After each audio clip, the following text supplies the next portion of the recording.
Okay, we're going to talk about the fun part now. We're going to talk about social media. I wrote a book. I never thought I'd write a book. I never wanted to be an author. Even the day that I started writing the book, I didn't know I was going to write a book that day. So it's been an interesting journey. I wrote the book because a kid at Pomona High made me mad. And so I went home and wrote a book. And by the end of the talk, I'll tell you why he made me mad. But it's an interesting time in our life as we begin to work with this. I think that you can really begin to appreciate how fast our lives are changing. This book is called Seduce the Grooming of America's Teenagers. I am absolutely blown away. I always say God wrote the book and I typed it. I am not a trained author. I just wrote it as I talk. But it has 35-star reviews on Amazon. And only 1 4-star, and that's it. And I'm like, whoa, I know God did this.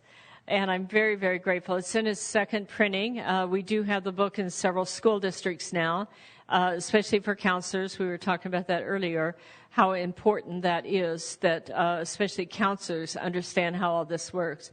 So it's called Seduce the Grooming of America's Teenagers. Okay, so all of this started because I was training in a church in Clovis, California last year, and it was the craziest thing I ever saw. All the parents sat on this side and all the kids sat on this side. And I thought, what is this? Are they not speaking? What's going on here? And it was really, really odd. Anyway, so I said to the parents, I said, tell me what social media you're on. And it was Facebook, Instagram, one was crushing candy, and one was playing Farmville.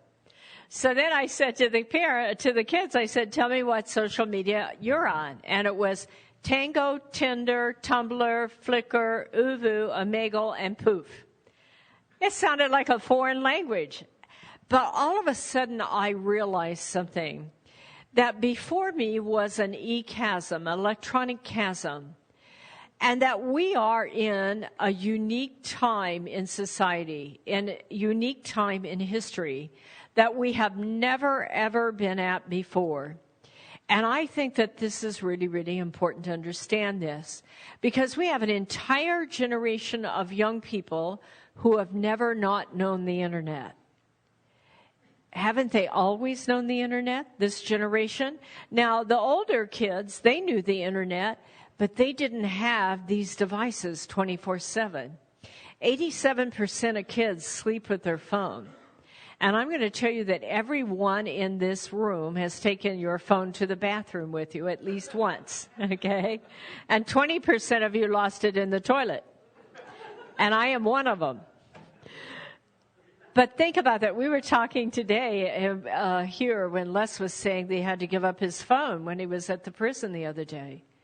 And just how deprived he felt, how uncomfortable he felt. And so we have an entire generation of kids who have never not known the internet. It has defined their life. And we have an entire generation of parents who are technophobic. And some are techno-impotent. And my editor said, can you use that word? And I said, you bet. Watch this. Because they are. But do you realize what that means? What that means is we have an entire generation of kids that have all the power. They have all the knowledge. They have all the independence. They have all the control, as mom and dad are over here going, you be careful on that now, whatever it is you're doing. You don't do that, whatever it is you're doing. You hear me? I'm the mom now. And so we have this electronic chasm that changes the balance of parenting.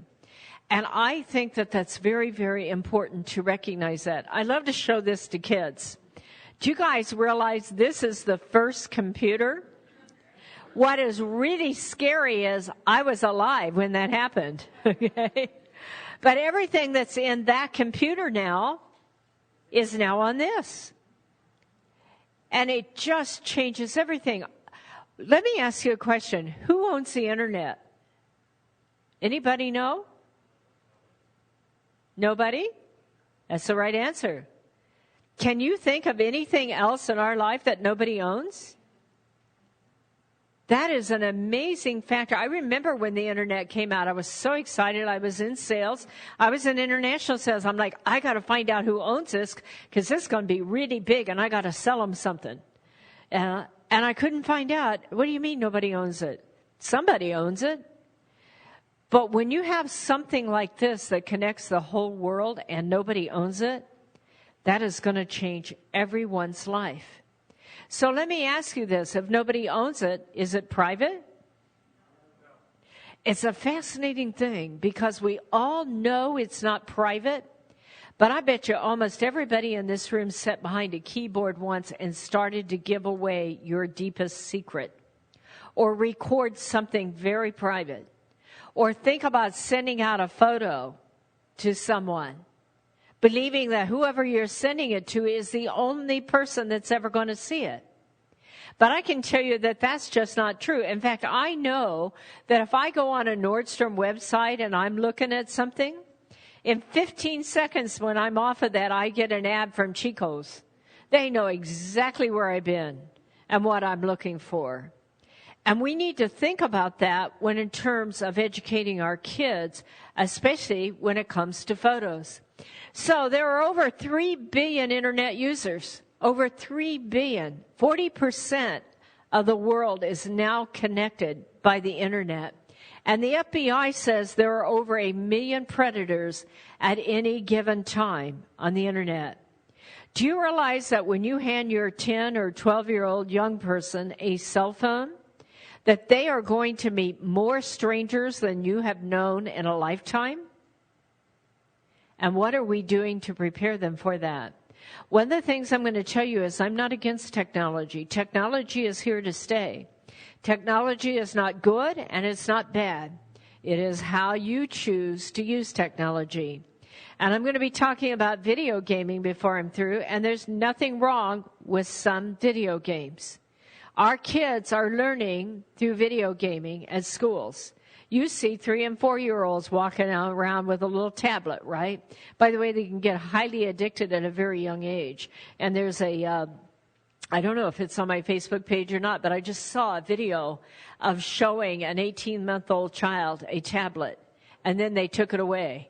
And then they gave it back, and the behavior was just disgusting, Give me back my tablet, And they would throw these temper tantrums until they got it back.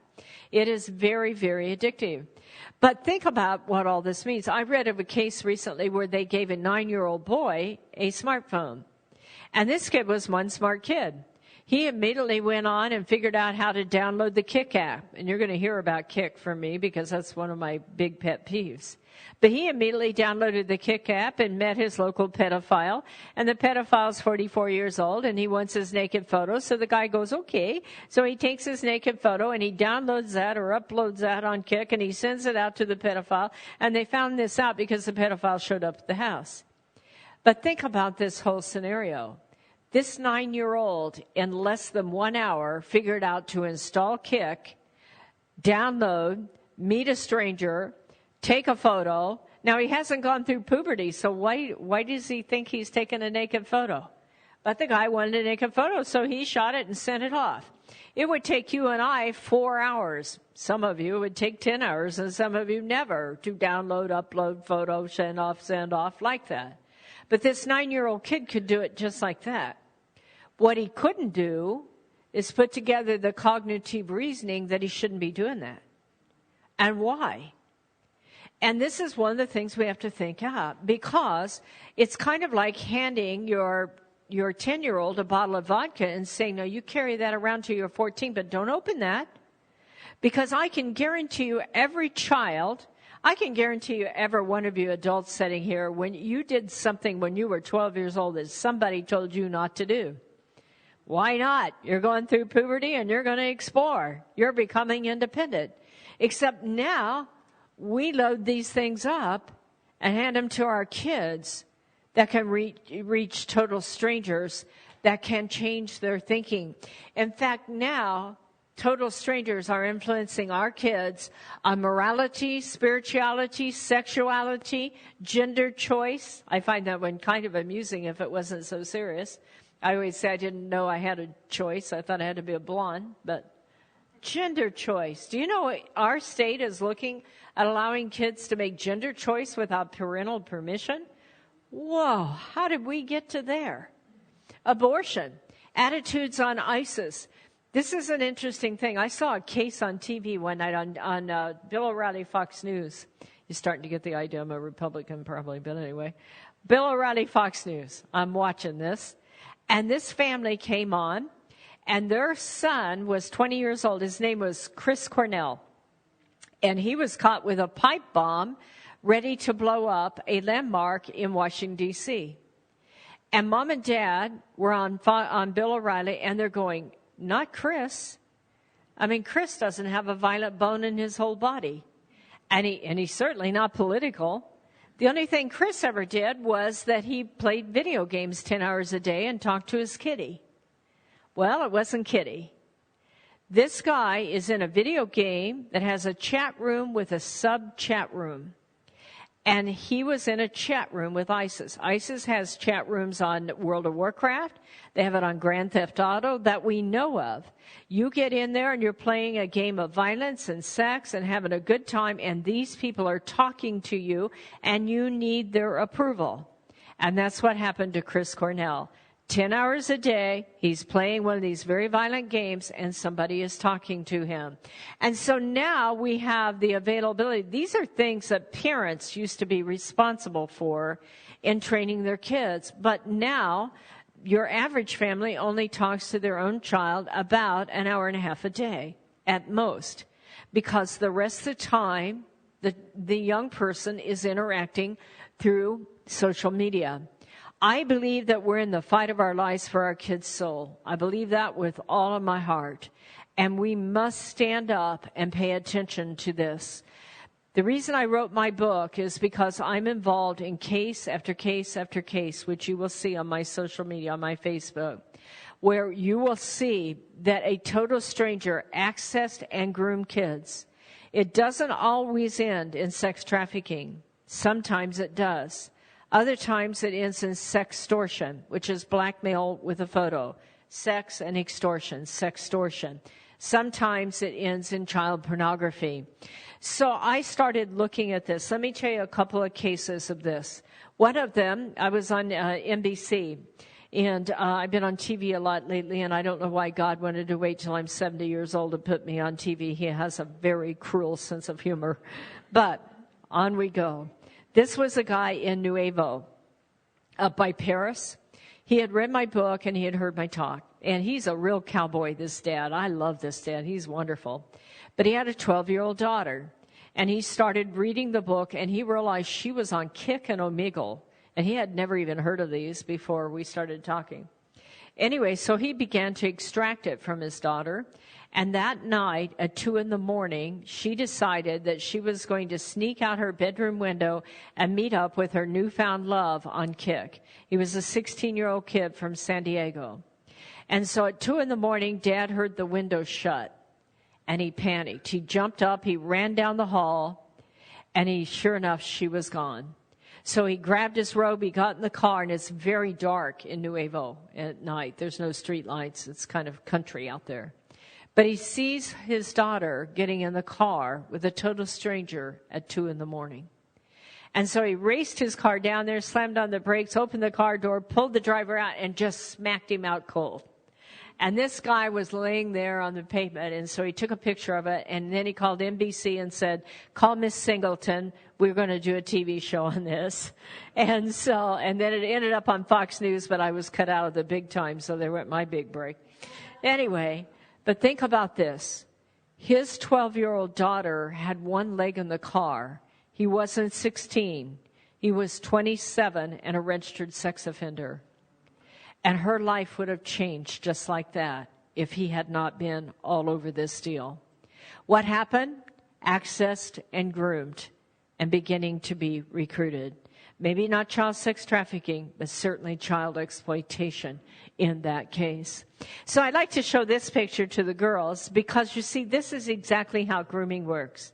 You get a text or a tweet or a Kick instant message, and you just think it's really cool, and you're thinking you're talking to this guy, and you're having a lot of fun with him.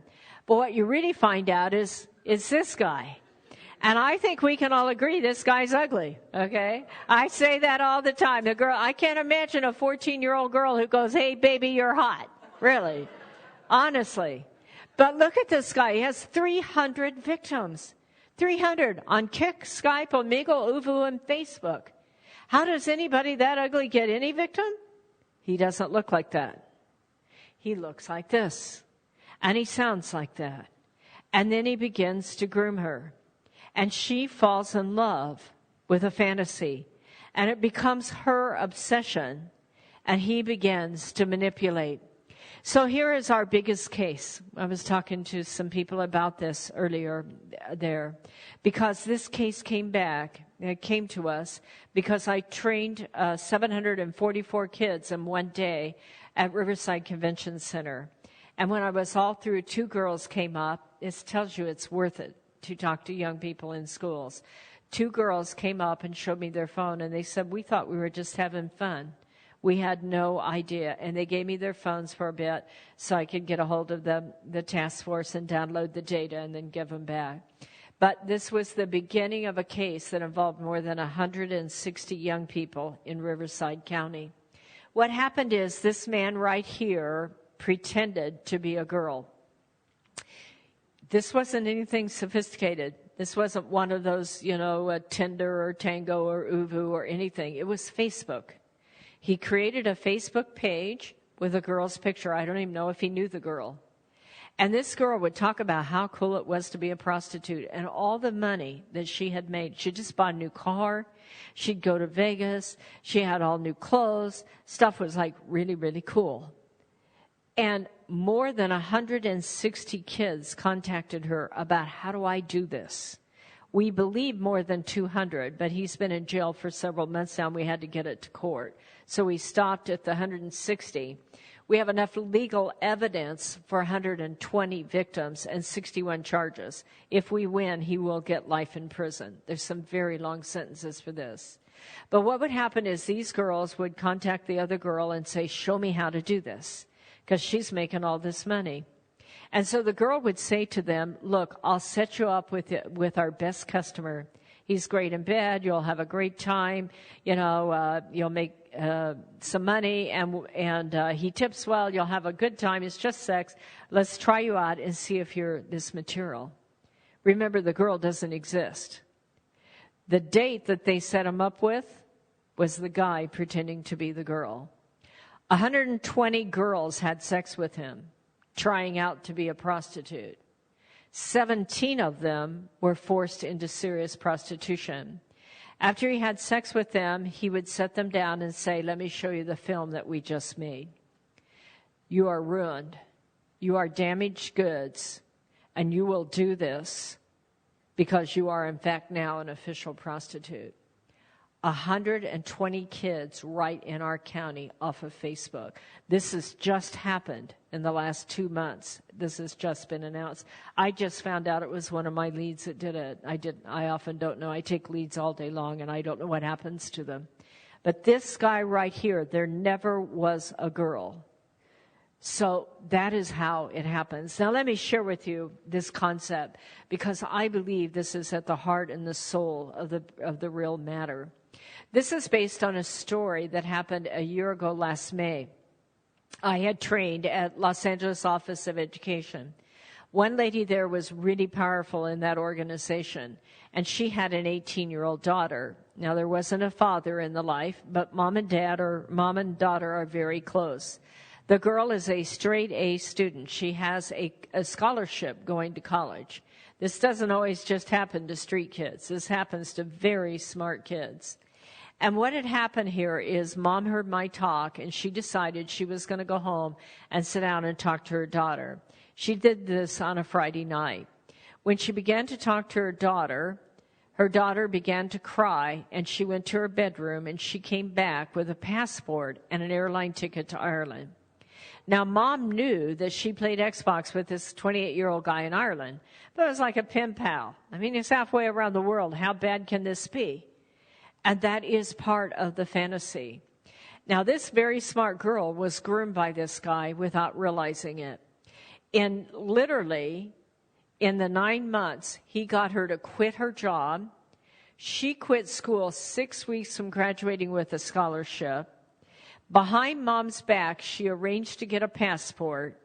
And she raised almost $2,000 for a ticket to Ireland. So how do you know that? How do you think I knew it was a predator? What do you think?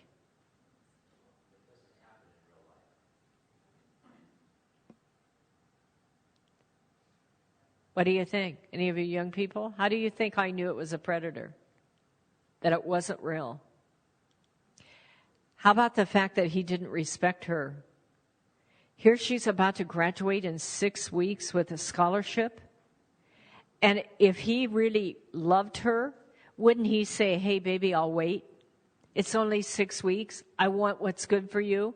I want you to have your dream. I'm here to support you. He didn't care what happened to her. He wanted her to go right now and not tell mom. That's the other way I knew. I always say, if it has to be done in secret, you're in trouble. Because if you can't be proud of who you are and what you're doing, you probably shouldn't be doing it. And those are the two factors that I knew immediately. So mom says to me, what do I do? And I'm like, yeah, like I'm a genius. You know? How do we fix this? I was at the Sacramento airport and this lady was giving me this story and I'm like, oh yeah, what do we do here? And I got to thinking about it and I told her, I said, I want you to try this out. I want you to say to your daughter, you know what? If you love this guy, I'm going to love him. And if you think he's wonderful, our whole family's going to think he's wonderful. So let's do this. Let's cash in your airline ticket, and we'll use that money to buy him an airline ticket, and we'll fly him over here so he can be part of our whole family. Now tell me everything you know about him. Why did I do this? She's in a fantasy relationship. First of all, I wanted mom to remember, I still believe in you. Maybe your judgment's a little clouded right now, but I still believe in you. Remember, I believe in you. That's what she's seeking, is somebody to believe in her, and she thinks she's found him in this guy in Ireland. So I wanted mom to be able to say to her, I still believe in you. Let me help you work through it. And why did I say, tell me everything you know about him? Because we need to help her work through her fantasy. You see, she had created a fantasy, and this means that she's obsessed with her own creation. And everyone in this room is exactly like that. I can guarantee you. What a predator does is they give you about 4 or 5 little statements, and you make up the rest. They're not telling you all that much, so you're making up your own little fantasy. Why is that important to understand that, especially as a parent? It is your obsession. It is yours. It's mine. You're not taking it from me. And so that is how a predator will work. In my book, I have all these questions that I suggest that you sit down and say, okay, let's fly him over here. Now tell me everything you know about him. Why? Because what will happen here is, let's say that Les and I knew each other for 9 months. You know some stuff about me. Have I been married 6 times? Do I have 15 little stepkids who want money? Am I living in my mom's basement? Do I have an ankle bracelet like I'm on parole? I mean, we're going to know some stuff about each other. But in a 9-month relationship with this guy, she couldn't tell 5 things that she knew about him. So you have to help her walk her way through that obsession. Now, let me put this on an adult level here, because I can tell you that it happens all the time to adults, too. There's a game out called Second Life. These people meet total strangers even though they're married, and they pay $5,000 for a wedding and having a virtual baby on there. This gets crazy. But I read Ann Landers, and you'll hear, my husband has a girlfriend. And he says he doesn't have a girlfriend, but he spends 4 hours a night with her on the internet. He never talks to me. He doesn't take me out anymore. He's always with his girlfriend. I can tell you what the girl looks like, even though I haven't met her. She weighs 110 pounds. She loves to cook. She hates to shop. And she wants sex 6 times a day. I already know this girl. Because it's going on in his mind. You make up what you want, and that is exactly how predators work with our young people. And by the way, they'll work that way with adults if you let them. Okay, I want to talk about some apps here. One of the biggest apps that scares me to death is Kik. In fact, I've had 3 new articles in the last 24 hours about Kik and how dangerous it is. I've been working with Kik for 2.5 years now. Has 250 million users. I got to do a written survey at a local high school in Riverside. Out of 150 kids, 80% were on Kik. 80% had received a message from a stranger. That's what Kik is all about, hooking up with total strangers. 50% replied to that stranger, and 3 went out and met up with a total stranger. It is absolutely devastating. This beautiful young lady right here, which you won't see her face because she's a victim, is a case that really was hard on my life, but not as hard as on her family's life. She is a beautiful young lady, and she's very smart. Her family's somewhat poor. They had never had a computer, and Dad bought her a smartphone. I sat with her dad more than once, and he said, in the back seat of my car, in my living room, my beautiful young daughter went on Kik and met this creep. And he said, I was her dad. I was supposed to protect her. And right before my eyes, because I wasn't informed, this happened. What happened here is his young daughter met a guy named Aubrey. She got mad at Mom and Dad, as happens when you're 14. And they took her to school one morning, and she went in one door and right out the other. She went to the Inland Center Mall in San Bernardino, and she met Aubrey. Aubrey was a pimp for the Crips over in Compton. He took her to Compton and sold her into the gangs as a sex slave. 6 a.m. to midnight, all day long. When you come in, they hold you down and run a train on you. You can die from hemorrhaging. It is one of the worst things that can ever happen to a human being, especially a beautiful 14-year-old girl. I spent night after night after night on Backpage trying to find her. I went all the way to Washington, up and down the coast, trying to find her. I didn't get to find her, but she was found being sold on Backpage. Her life will never be the same, or the life of her family. They need their church to come around and help them and help her with all that exploitation and all that trauma. She needs informed trauma care. You cannot just go on with your life. You need to get into serious, serious counseling. But that happened because a beautiful young lady made one bad decision. There's nothing wrong with that girl. She did everything that any 14-year-old girl would do when they fall in love, except she should not have gone out to meet him. And what was happening there was Dad was uninformed, and so there was no dialogue about how all this could happen. Now the whole family is in therapy. Here's some things we learned about Kik. Kik's headquarters is in Ontario, Canada. They wouldn't reply to the subpoenas in the San Bernardino Sheriff Department. Now they're getting better at it because they've lost so many kids across America. But one of the things you should know when you pick an app for your child is, where's the server? WeChat is located in Hong Kong. We couldn't find out who Aubrey was because they didn't reply to the subpoena. So that's an important question that I never would have asked before that case. We learn with every one of these cases. But Kik is especially serious. Now, you can be on Kik and only talk to your friends, but what good is that? That's like going down to Baskin-Robbins and only getting the cone. Because the reason that you're on Kik is you want to meet all these other people. Everybody's doing it.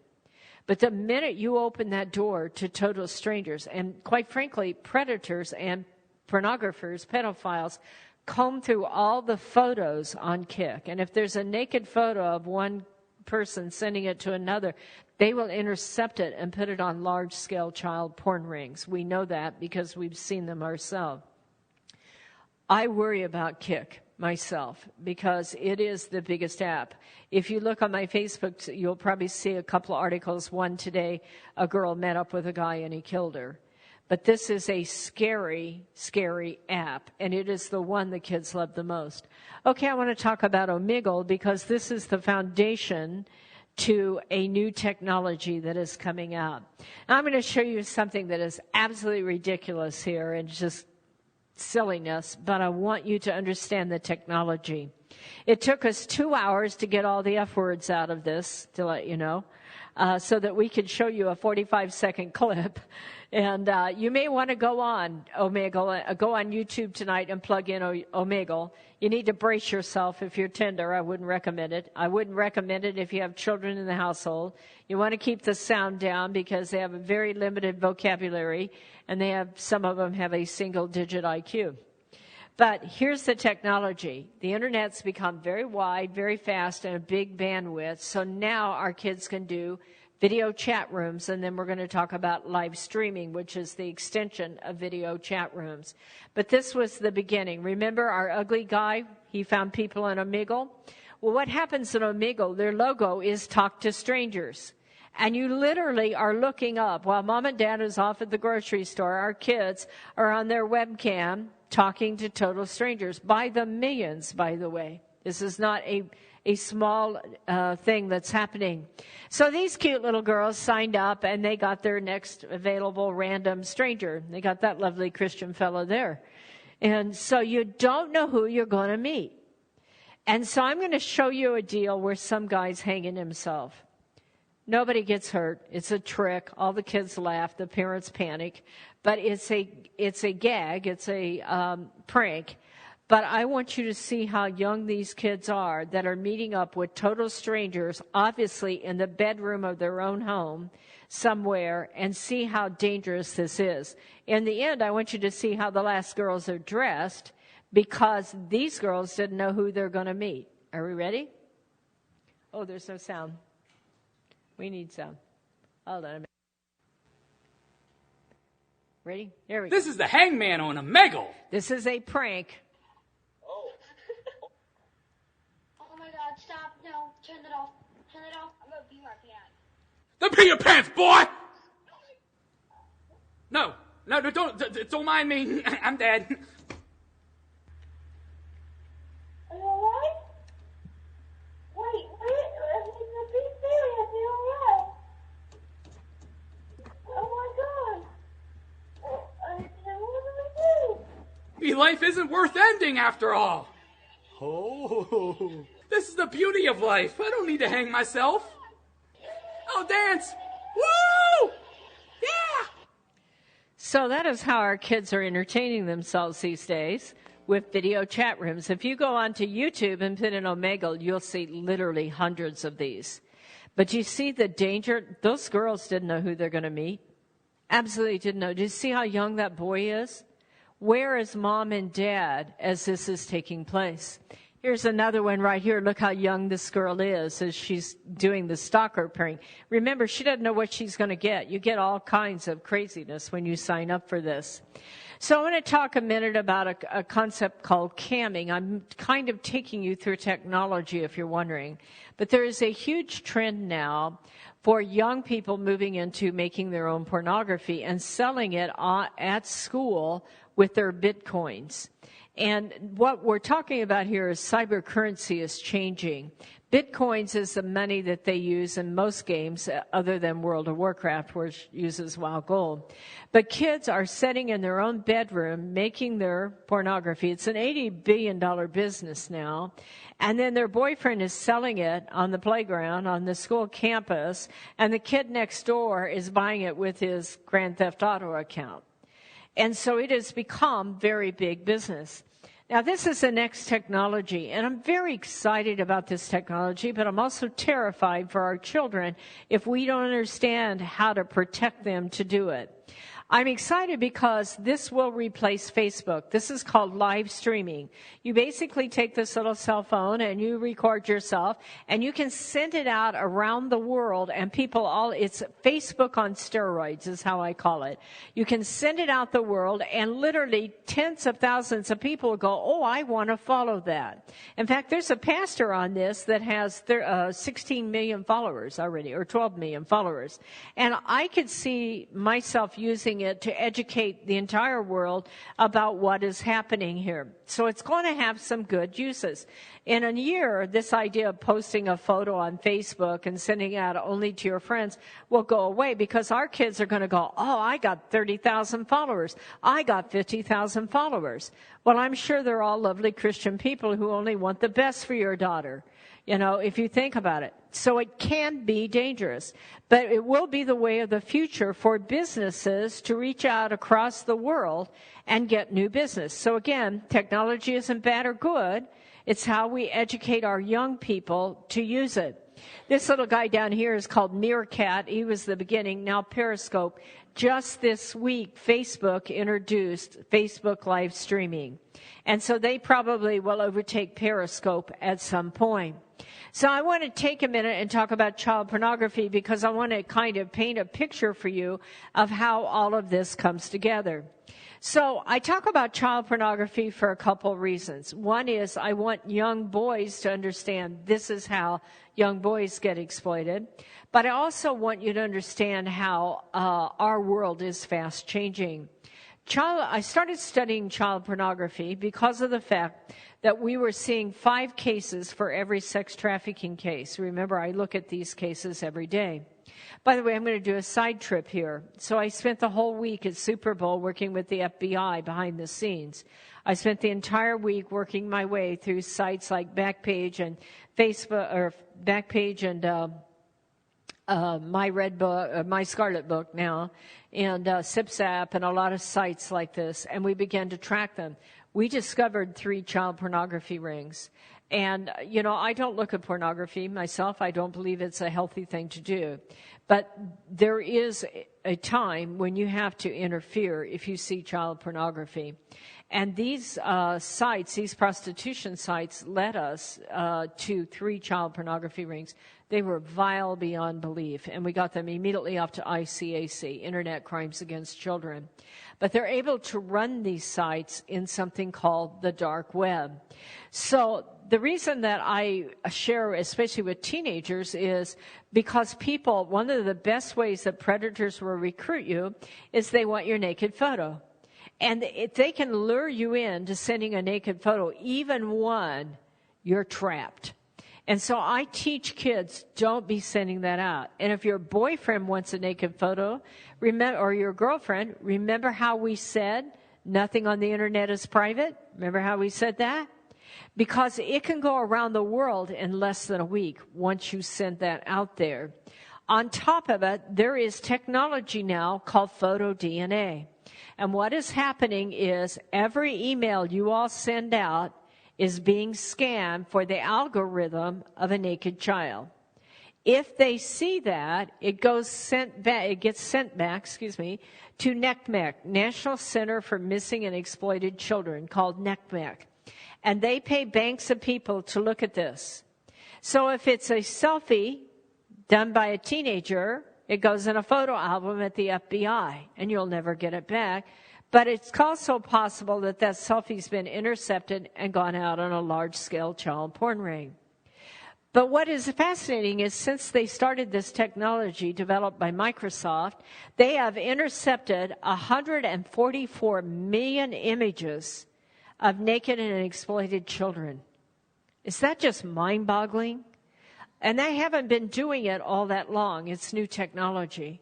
But what's even crazier is 32 million of those naked photos are selfies that teenagers are sending to somebody else.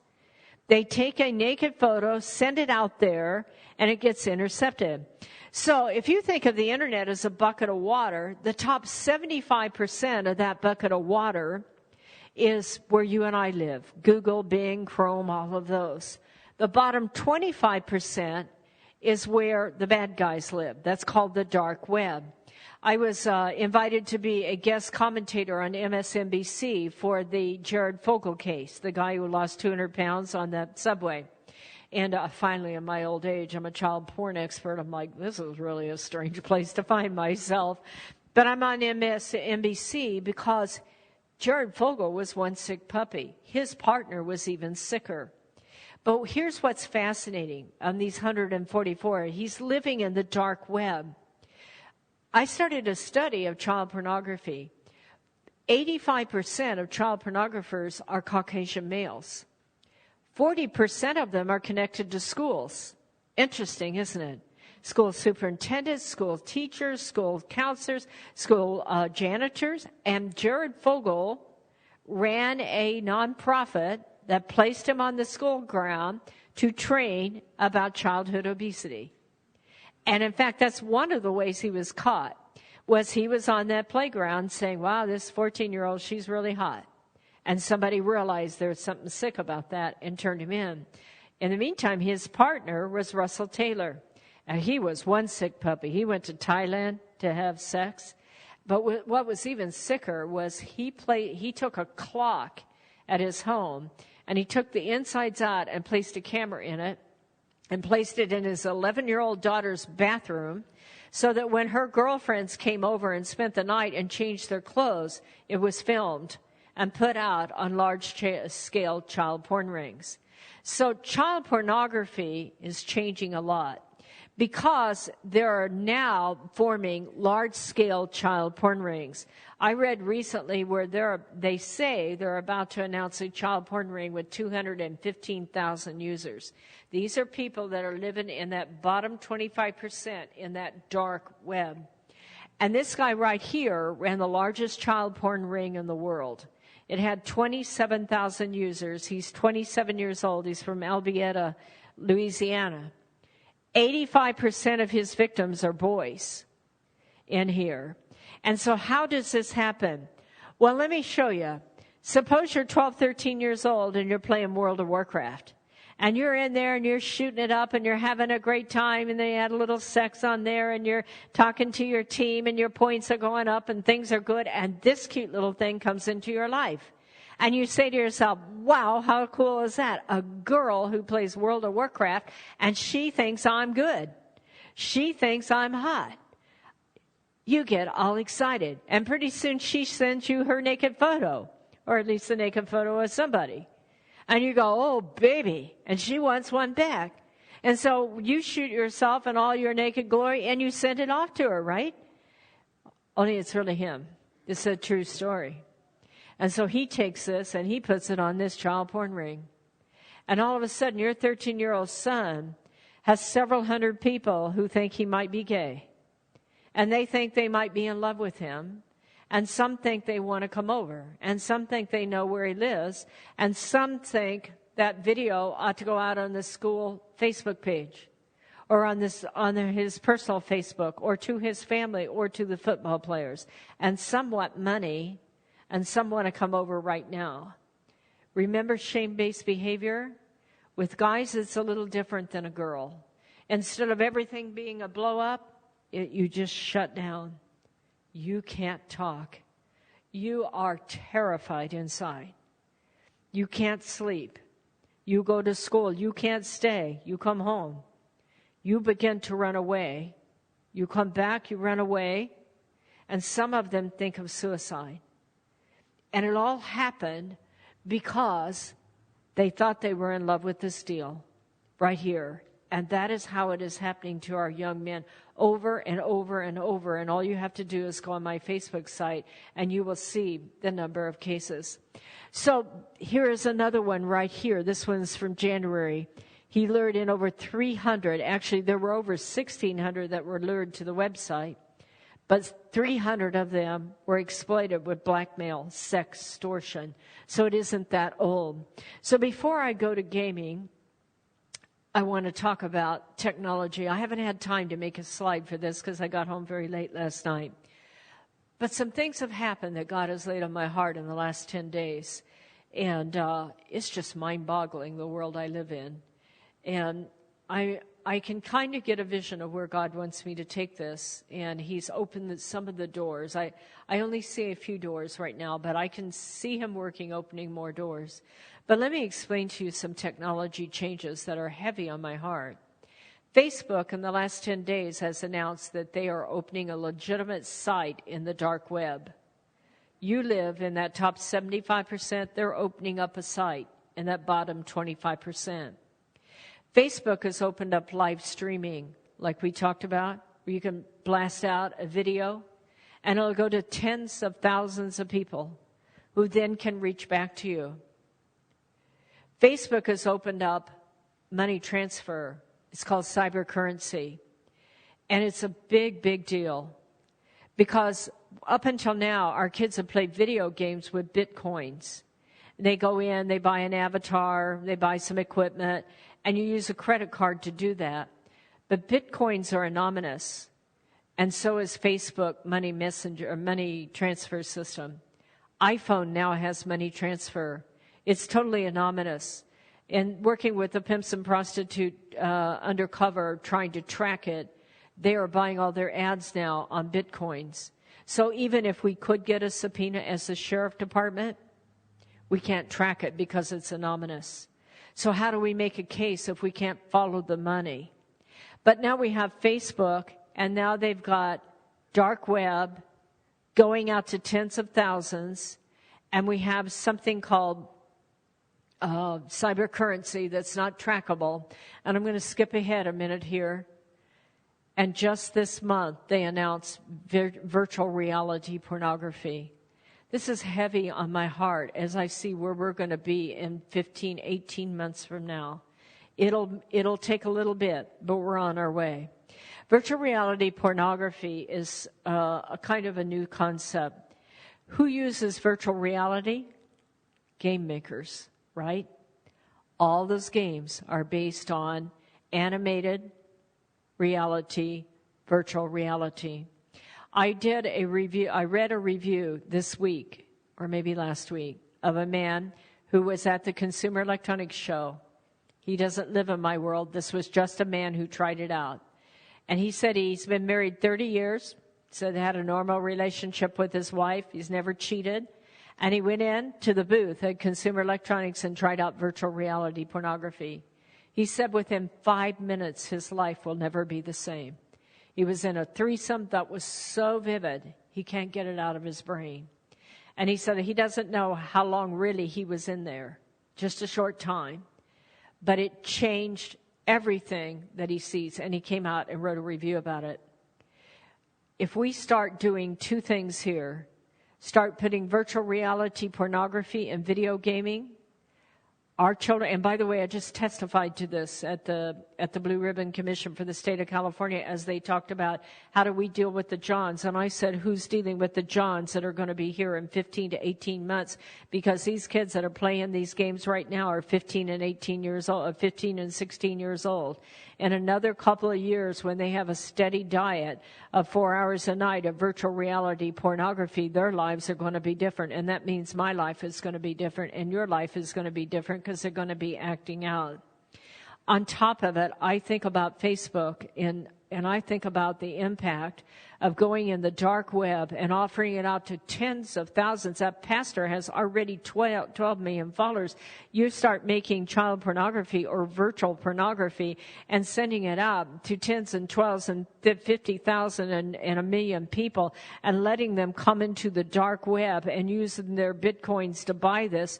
The addiction rate and the exploitation rate of children, because child pornography is changing and it is just very vile and it's going very big around the world. As you know, some people are on a move to say that pedophilia should be incorporated as same as homosexuality and not even be considered off the wall.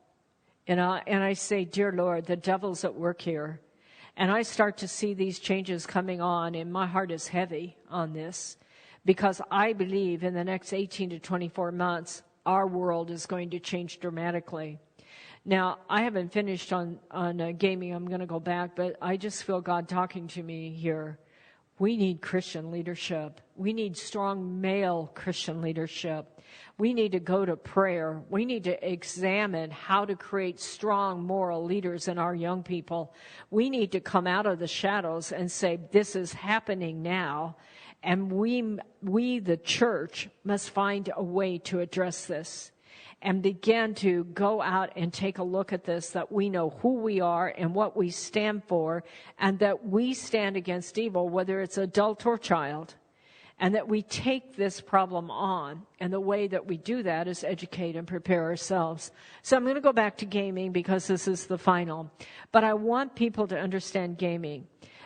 Our young people are being trained about gaming in schools, and there is nothing wrong with some games. It teaches hand-eye coordination, it teaches strategy, it teaches quick decision-making. There's a lot of good if it's a healthy game set up in a healthy environment. You know, we don't have to go into the bad part of life to teach our kids good strategy. But what has happened in gaming, I want you to understand how gaming is different than going to a movie. Let's say you take your child to a violent movie and it's got some sex in it, and you all go home, and you might even see it twice, and you talk about it and go, wow, that was pretty bad, and it's over. A video game is a lot different. A child creates an avatar, and you live vicariously through that avatar. You win and you lose based on that score, and there's a constant score. By the way, this is why kids get addicted to video gaming. Why? Because that score is constantly going up there, and people are keeping track of whether they're going to accept or reject them.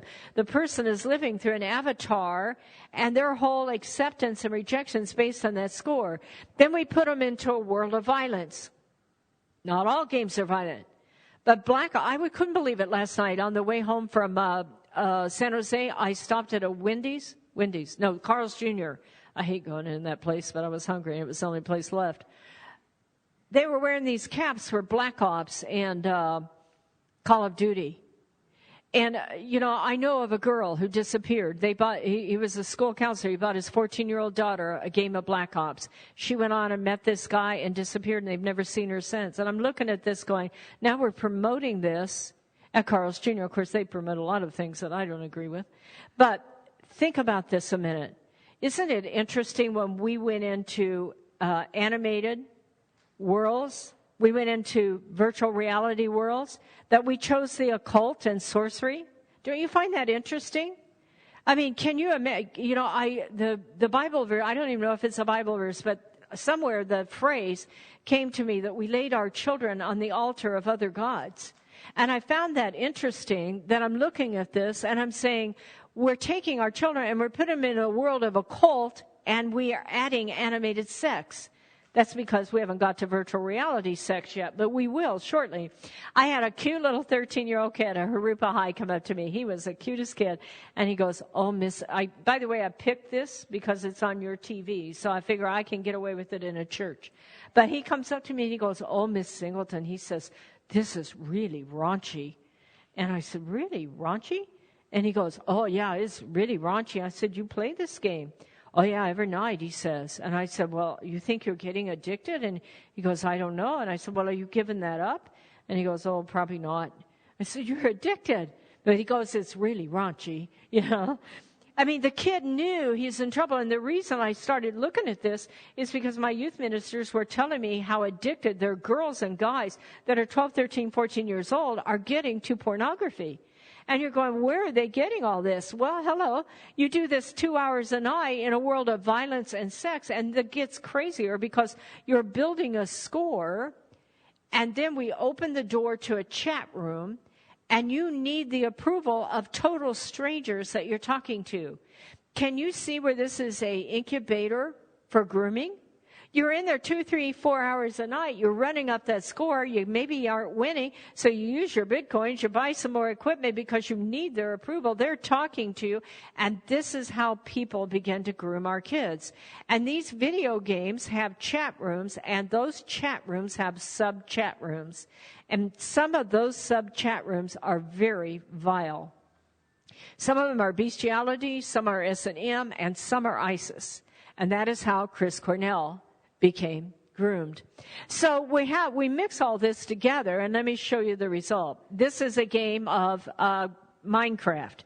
Now, I'm going to tell you there are Minecraft games that are okay that do not have chat rooms. They're a little violent, but they don't have chat rooms. And so if you're going to buy your child a game, make sure it doesn't have a chat room. Because think about this. Your 12, 13, 14-year-old child, they're still forming that upper lobe there. In fact, in many cases, they're not going to develop for another 2, 3 years. And so then, on top of it, they're hormonal. And so we're going to open the door to all these strangers to talk to them in that condition while they're competing for approval. It's just a crazy world. And what happens is, if your kid's going to go play soccer, you're going to go watch. But you'll walk right past that kid playing a video game, and you feel this veil of separation because you don't know what's happening. I tell men, especially grandpas, sit with that child and say to them, show me your avatar. What's their name? Get involved. It's okay you don't know what's going on. Get the kid to teach you. What's their name? You know, how do you get that? What's that tattoo stand for? How do you get that equipment? You know, how did you get all those points? Hey, who are you talking to? Where do they live? What do you know about them? Can I talk to them? You know, if your kid was playing soccer, you get involved, right? But because it's electronic, it's like a babysitter. You walk right on past that. We must remove that veil. Here's a case where they bought her 12-year-old daughter a game of Minecraft that had a chat room. Now, why it took a year and a half to figure this out, I'm not sure about this family. But what happened is that for a year and a half, this young lady, 12 years old, met this lovely Christian fellow, and they said they fell in love. That's what he said. He's 25, she's 12. For a year and a half, they exchanged hardcore pornographic images before mom discovered it. Now, I want you to think about this scenario. First of all, what's going to happen to that girl when she discovers it? Give me that. What are you doing? What are you doing? I told you not to do that. You're grounded.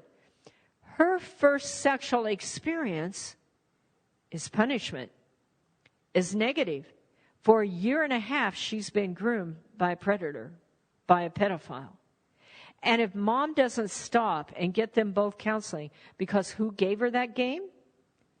How come it took a year and a half to figure this out? Where are you? And you'll probably even have something between the husband and wife. What are you doing? I told you not to buy that. Well, she wanted it. Everybody else has it. And there's enough blame to go around. But this girl is going to be in shame-based behavior because instead of being excited about holding the hand of the 13-year-old down the street, she is now been groomed by a 25-year-old pedophile in the most hardcore way. I say to myself, why don't we just give our kid a bottle of vodka and say carry it around for a couple of years and don't open it? Because the minute you give a kid a game with a chat room and you're not going to engage with that child, you're handing them a grenade and telling them not to pull the pin. And this is where it went wrong. So here's where I wrote my book, and this is the last. This is how the kid made me mad. I don't know how many of you know about Grand Theft Auto, but they have never been a beacon of morality. I know that. They've always had prostitutes. They've always killed cops. But this year's model has first-person experience software. It's very vivid. I'm sure next year they'll have virtual reality software going on in their pornography. So in this year's model, what happens is that you have sex with a prostitute. This is not a minor thing. You pay real money on your Bitcoin account. $20 for this, $50 for that, $70 for this. You'll have to ask your kids what they are. Most all the kids know what they are. Anyway, so you pay real money to have first-person experience with this child or with this prostitute, and then you kill her so you can get your money back. And all the kids know that. So I was at Pomona High last year, and I had no idea I was going to go home and write a book on this experience. But I was my last presentation of the year. I'd done 242 presentations, and I'd done 6 that day, and it was my 6th one, and I'm tired. I don't ever want to use the word human trafficking again. I'm going home and have Christmas. And it was December 17th, and this kid made me mad. God works in strange ways. So I'm talking about Grand Theft Auto. So this kid on the front row is all proud of his GTA score, GTA 5 it's called. So I said, so you did the deal? And he said, you mean the thing with the prostitute? And I said, yeah. And he goes, yeah. And I said, well, how do you feel about that? And he says, what do you mean? And I said, wait a minute here. You just told me you paid real money to have virtual sex in a first-person experience with this prostitute, and you killed her, right? Don't you feel bad about that? Why? It's a game. It's what you got to do to win, he says. I went home and wrote a book. And my husband would say, it's Christmas. I don't care, you know. because we have to understand this across our nation. I said that at the police department a while back. I said, did you kill the cop? Oh, yeah, backed up twice, got him. I'm like, you're in the police station. There's 2 cops behind you. It's just a game. It's what you have to do to win, they say. So I trained 450 kids at Norta Vista High. And the board of trustees was watching this. I was having too much fun. Anyway, so I said, how many have had GTA? 375 of them. I said, how many had sex with a prostitute? 300 of them. I said, who had the $20? Who had the $50? Who had the $70? Okay, you're the high rollers, I say. Okay, how many of you killed her? About 200. So I said, okay, now I want to know how many of you feel bad about it. 2 out of 200. Here's an interesting concept. They all believe that killing on the internet is not killing, and they believe that sex on the internet is not really sex.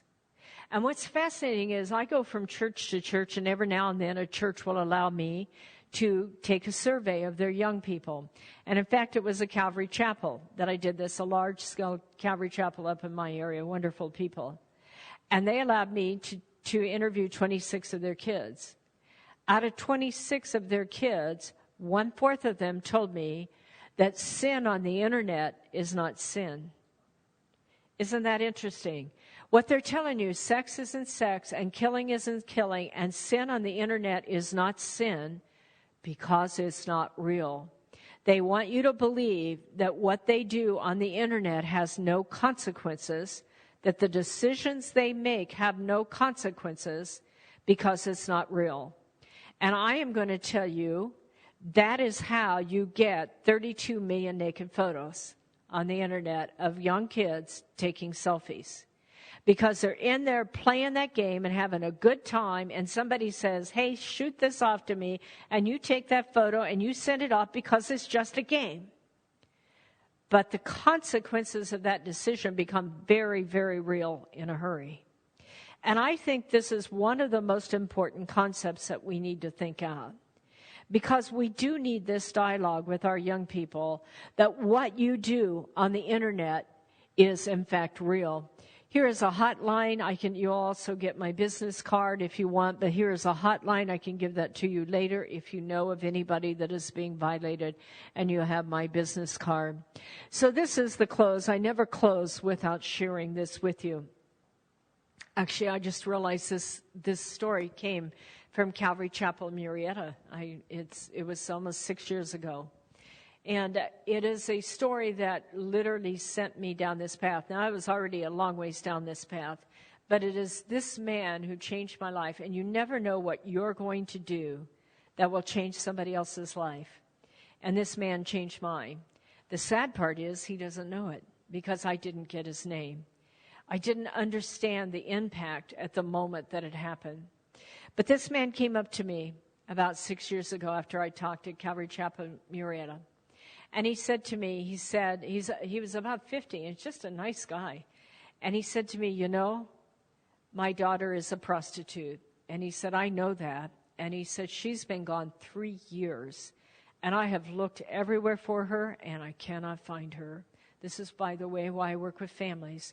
There's a lot of talk about the victims. There's not enough talk about the anguish of a family that's missing their child.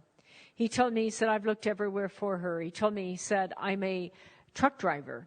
And those girls, he said, I pull into a truck stop. Those girls come and knock on that window. He said, I look at every face because I'm looking for my daughter, but I don't want it to be her. And I will never forget his last statement. He said, you know what? I don't care what she's done. I don't care where she's been. I would give everything I own if she would just come home to me. And that really brought home to me the need for grace. And I look around these churches and I think, we are the solution. If the church isn't the answer, if God's people isn't the answer to this, there is no answer. Because you're the people that understand grace. You're the people that understand salvation. You're the people that have that key that unlocks that damaged goods box. That's how they get them. They take that photo, they get a photo on the internet, they'll violate them and take a photo, they will break them, and then they will make them believe that they are so ruined that they can't come home to us. And we need to reach out now and let these kids know that no matter what, no matter how bad it gets, you never reach a point where you can't come home. God will forgive you. We will forgive you. Salvation's open to the whole community. If they can't get that message from us, I'm not sure where they're going to get it. And I believe that this is going to escalate, where regular kids who normally would never get brought into this are going to find themselves struggling with that evil that's presented to them. And so we have to start right now, I think, in taking this on, taking a look at parenting, taking a look at young people, taking a look at technology, reaching out and helping our families and each other to understand what it means to be a chosen child of God. Thank you.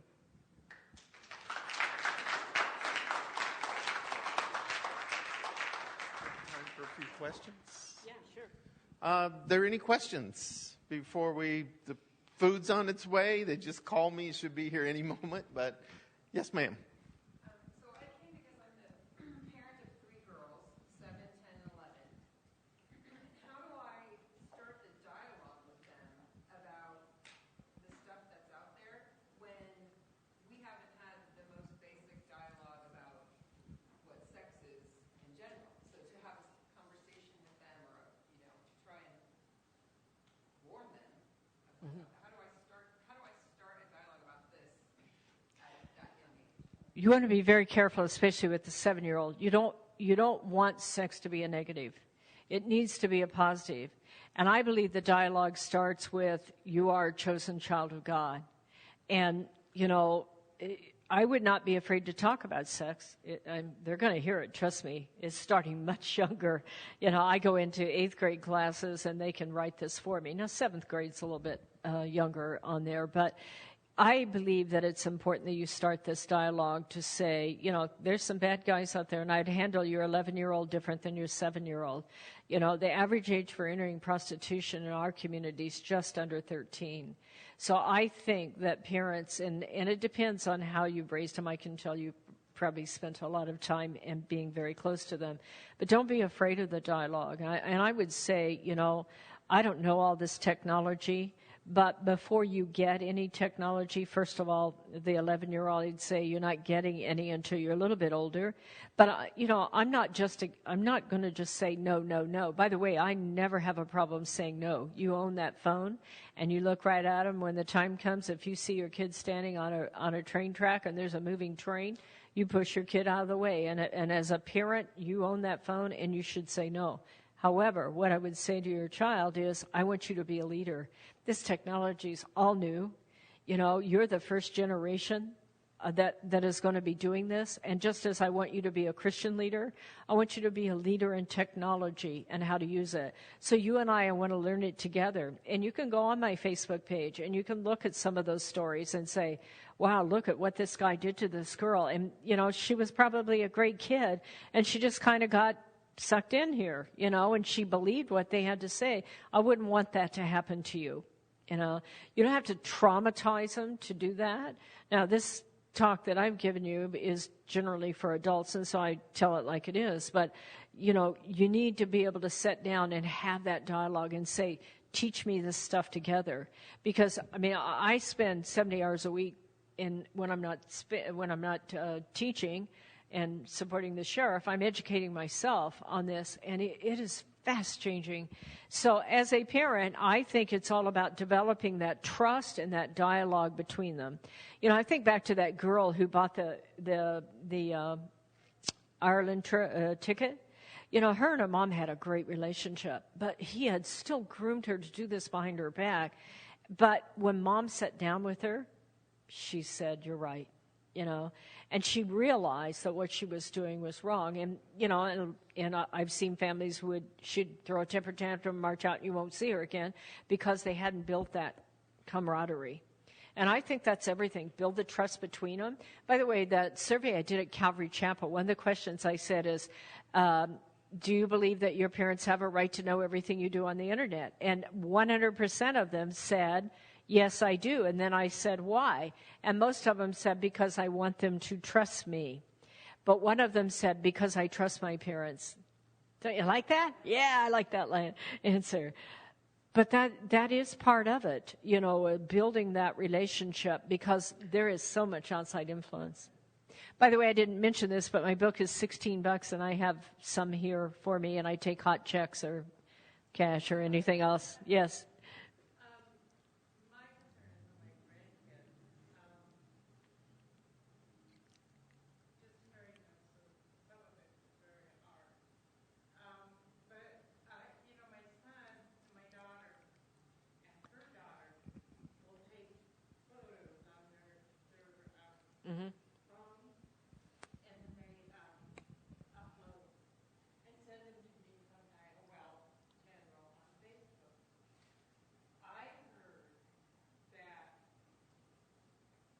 pedophiles can trace back to homeless through that. Is that true? Yes, that's true. There's two things, and this is going to become more and more so. Normally, what we would tell you is to teach people to disable your GPS before you take a photo in your home, like in your bedroom or your house or something, because predators, if you don't disable the GPS and you post that on Facebook, they can track back to where it is. But quite frankly, with this new Periscope and the new Facebook, all of that is geo-tracked. In fact, I didn't tell you this story, but we tested out Periscope one time. It's been about 4 or 5 weeks ago. A friend of mine down in Austin, Texas, was looking for somebody in Riverside that was on Periscope. They found a 14-year-old girl who was giving a tour of her parents' house when they weren't home. And it geo-tracks right back to the house, so you can see the address right on it. And so, as this becomes more, that will be old technology eventually. It is a problem. It really is a problem. They should disable their GPS. But, you're going to see so much video and film like that. Okay, since they have done that, I don't know if they've disabled it or not, or if they're even aware of it. Mm-hmm. So now it's there, it's in the Facebook. Mm-hmm. They can't reverse that. No, you can't. Well, you can probably take it off, but, it's been out there a while. So, yeah. Yes? You were talking about the dark web and Facebook is opening a ballot. Now, is that linked to just the Facebook that's out there now, or do you have to sign up for that, or how does that We're just learning about it. They just announced it, I think, Thursday I read it, or I've been gone all week, so I don't have it. I'm not on Facebook, but I'm just curious about the accessibility from one to the other. And that, I don't know. I was kind of looking at it while I was playing up with the FBI, and that I can't tell you yet. But I just read about it this week, and I realized the implications of all their technology pieces coming together and why they're doing it. There's only 2 companies right now that are legitimate companies in the dark web. See, I'd had visions of this thing being 25%, and so as the FBI and ICAC, Internet Crimes Against Children, all that, penetrate the dark web, then it'll get smaller and smaller, and there'll be less dark web. But it isn't happening that way, because as fast as the cloud and all that is getting bigger, the bottom is going from a river to an ocean, and so it gets harder. Now they're putting these, and there's this fight about encryption, the backdoor encryption thing. So, and quite frankly, even here in the state of California, they are making surveillance and search very difficult now on law enforcement. They're changing the laws saying, no, you're violating our privacy. Well, between not being able to track things like Bitcoins and then not being able to do searches like that, it's getting more and more difficult. And now you see Facebook moving in this dark web. The other one is called ProPublica, and I don't know anything about them. But I find it interesting that legitimate companies would want to move into the dark web. And yet they're saying, well, there's millions of people who want to do whatever they're going to do. And you're saying, well, you're opening yourself up to ISIS and child pornography and like that. And they're saying, we're not responsible for how it's used. And, there's always that conversation on there. And we had that problem with Kik. They were like, we don't have to respond to these subpoenas. We're not responsible if a kid decides to disappear on Kik. And they were losing literally hundreds of kids, and some were being murdered. I think the one on my Facebook today is a girl that got went off on kick, met a guy, and he murdered her. And so there is, it's a whole new world out there. Nobody owns it. And so there's all these lawsuits and like that. But it is going to get very complex.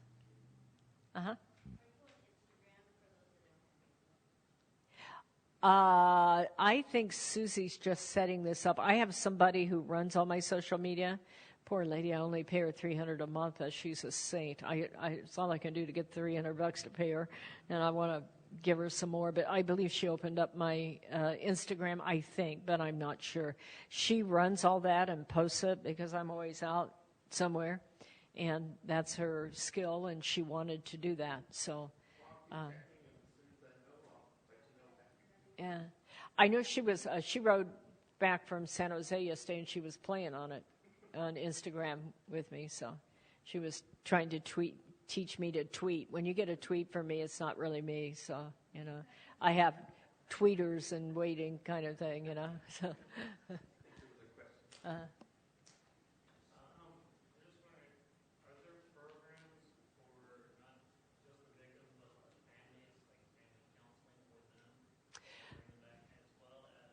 I'm developing that up in Riverside. I don't have enough down here yet, but there needs to be a lot more of that.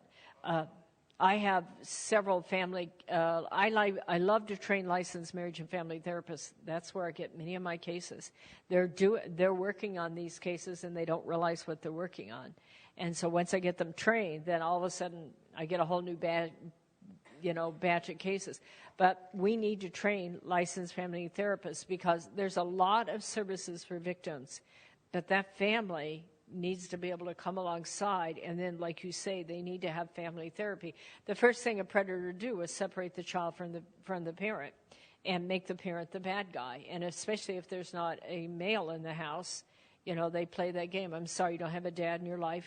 He doesn't know what he's missing. I'll be your daddy.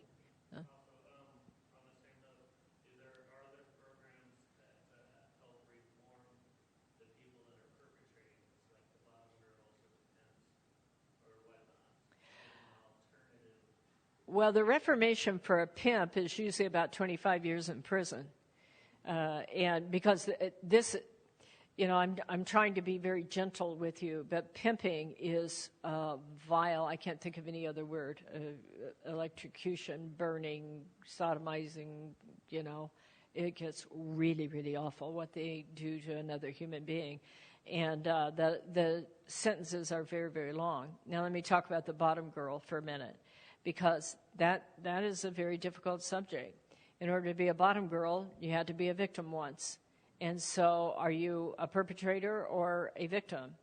And usually the way we handle it, we look at the case and see how the case was handled. But especially those that are in school, they're being used by the gangs because the gangs believe they're a buffer between them and prison. Number one, that doesn't work. But we'll usually set the girl down and say, you're going to get a choice. You either get to be a pimp or you get to be a victim. And if you're going to be a victim, then you have to give us your pimp. Because you saw that girl there. She chose to be a pimp. And she got 14 years. But she destroyed two 15-year-old girls' lives. She took them to a water park and just sold them as sex slaves into a gang. And your life will never be the same, ever. You can get years of counseling. But eventually you get better, but this is, it's human slavery. It's sex slavery. It is just horrible, some of the stuff that goes on with these people. By the way, that's why I fight so hard. I don't ever want to see another girl. After what I saw this week on up north, you say to yourself, what a travesty. Here is a beautiful young girl who made a bad decision, or she just wanted to be loved. Who amongst us doesn't want to be loved? And so the best is to do the prevention. But in the meantime, that's how we handle the bottom girl. We try to treat them as victims. Our grant, we're funded by the Department of Justice, is all about how many victims do we help, not how many people did we arrest.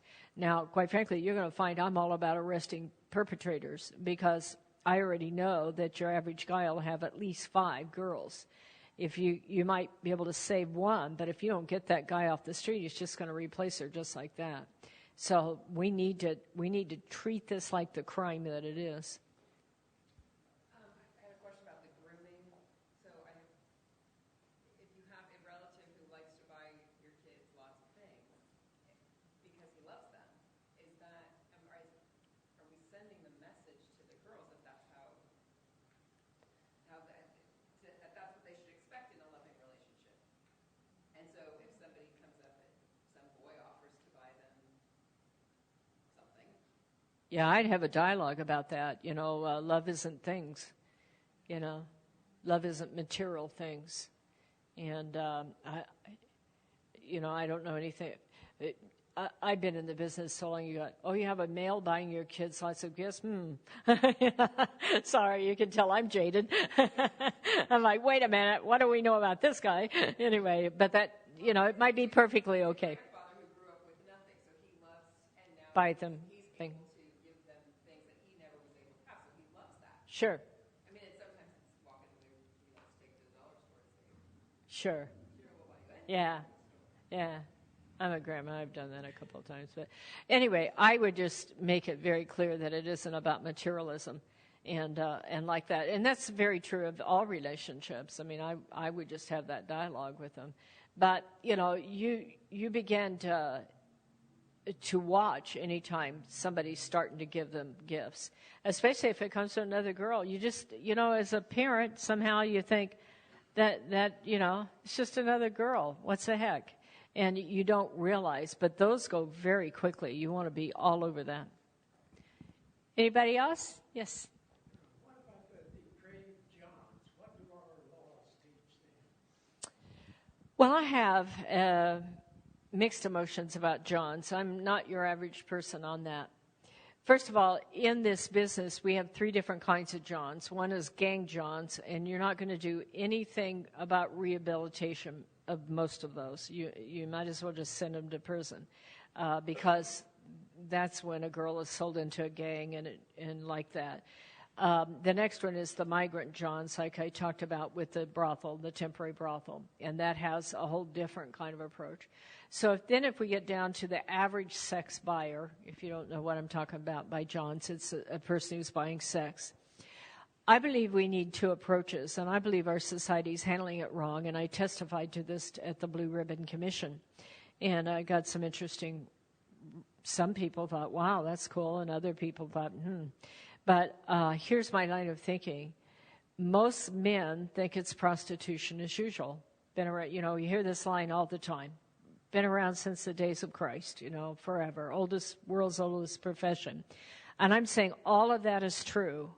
But you need to know that it isn't prostitution as usual, because the minute you do a transaction for sex now, there's a 90% chance in Riverside County that you're going to be dealing with a gang or a Mexican drug cartel. So your life's about to change, And on top of it, if they're willing to sell a 15-year-old girl to you, they're willing to take a photo with you and that 15-year-old girl. And for $3,000, they won't tell the wife. And for $5,000, they won't tell the boss. Most people approach this that we got to take all the men and tell them these girls are being victimized. And if you have children in your life or girls in your life, that will make an impression on you. But for your average male, it won't. Because if you try to tell them, when you buy a girl, you're exploiting her, your average motivated male, a male who's motivated by having sex, is going to go, yeah, I think that's what I'm paying for. And so they don't see that as a negative. And I'm saying you need to talk to them in real terms. You're about to do business with the Mexican drug cartel. How do you feel about that? Because they need to know what it's going to cost them. Now, there are several legal things going on. The whole state of California is struggling with the very question you ask. In L.A. County, they're talking about making it a felony. Maybe it should be. But if we're going to do that, we better educate all the men in our society so they know they're walking into a felony. Now, there is one group that wants to make it into rape. I'm not sure I'm ready to go that far because I think this is a societal change, and I don't believe that shaming men is going to accomplish this. Now, we do have some district attorneys that believe that shaming men is the only way to go. In the county of San Bernardino, If you're caught buying sex, you go on a website with your photo, and sometimes you go on a billboard. I don't believe in that. The reason I don't believe in that is, what if you're driving to your 14-year-old daughter or 15-year-old son to school and dad's on a billboard? You now have 2 more victims. And so I'm not convinced that that's the way to go. What I have proposed to my district attorney, and he seems to be all over it, and he's just waiting on me to put pen to paper, I want to do a 2-day John school, so that if you're arrested, it'll cost you $1,150. Okay, it's not cheap. But some of that money goes back to the police department to help them get the girl off the street and get her some services. And the other part of it is that you go to a 2-day school, Friday and Saturday. I figure you can always lie to the wife on Saturday and take off work on Friday and get away with it. But on Friday, we tell them all about sex trafficking, diseases, the law, and like that. But on Saturday, we have a sex and porn addiction counselor who is a male who happens to be a ex-paratrooper. He's tough as nails. And he talks to them about sex and porn addiction and then offers them counseling afterwards, so that after they're through with the program, if they choose, they can voluntarily get some counseling. I believe that most men, once they understand what is happening, will say, I don't want any part of that. But everything's been about the victimization of the victim, and we need that. But we also need to educate our men. This isn't sex as usual. This is not prostitution as usual. Those days are gone. And if you're going to be buying that, number 1, you're going to get caught. Number 2, it's going to be very expensive. And number 3, in some counties, you're going to be on a billboard. So don't do it, because it isn't like you think it was.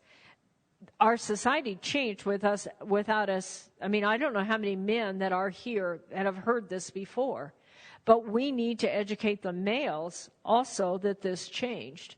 And once most men understand this isn't prostitution as usual, most men will say, I don't want any part of that. But I think our society hasn't done enough of that. But it's a complex issue. I'm not sure I'm for making it rape yet, because we haven't done the education to males, and I also think we need to keep rape for rape, but that's just my opinion. That doesn't make me right. I work in the business. I see all angles of it, and I'm open to discussion. But, our society has taken a big change in the last 3 years on all of this, as the gangs and the drug cartels have entered it. And we need to educate our people about it. All right. So you've got books here, correct? Okay. You've got the offering envelope if you feel so led. We're going to pray for the food. I want to thank you for coming. Hopefully this was beneficial. Kind of opened your eyes to kind of what's going on out there. So let's pray. Father, we just thank you for today. We just thank you for Opal coming down and helping to educate us and to open our minds to just a major issue that's out there. We know you're in control, and God, we would just pray that you would use us in some way to be able to help curb this and just get a girl off the street or a young man off the street. And hopefully, Father, that they would never come to know your Son, Jesus Christ. Father, we just pray you bless this food to our body. We just thank you, and in Jesus' name, amen.